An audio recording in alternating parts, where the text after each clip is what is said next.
4 pêcheurs de Trois-Rivières se sont retrouvés encerclés par des feux de forêt. Arrivés vendredi à leur campement, ils savaient qu'un risque d'évacuation les guettait. On a vu 4 gros foyers d'incendie au sud, puis au nord aussi. Les 4 pêcheurs étaient autour du lac Albanel, à quelques 2h30 de Chibougamau, lorsqu'ils ont reçu l'ordre d'évacuer.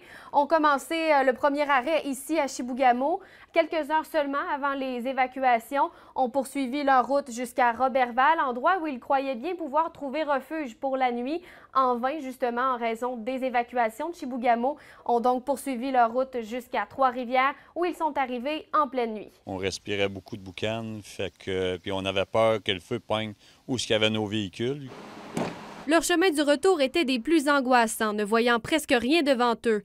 Des animaux comme des ours ou des orignaux aussi couraient dans tous les sens, apeurés par les feux. Quand on est arrivé à Chibougamau hier, c'était l'enfer. Le plafond était super bas. La fumée était à hauteur des poteaux de téléphone. Il était en train de faire des tranchées dans le bois. La sope-feu était là. Ils ne sont pas les seuls à avoir dû évacuer. Les pilotes d'hydravion d'Air Mont-Laurier ont été sollicités plus que jamais dans les dernières heures, eux qui assurent normalement le transport des clients vers des pourvoiries. On avait au-delà de tout près de 120 personnes à sortir du bois dans différentes régions, particulièrement en Mauricie. Donc, ça s'est fait quand même assez bien avec les 4 appareils que nous avons ici en opération.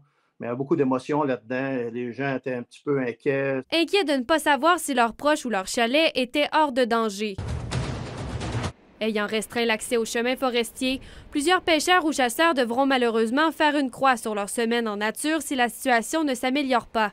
C'est le cas de Patrick Lévesque, un ancien guide de plein air du secteur de Clova, qui devait célébrer les 77 ans de son père dans les bois. Le forfait commence le 17 au 24 juin, une semaine de pêche. Là. On s'en va au réservoir Gouin. Ça fait presque un an là, que c'est bouclé, ça. Là.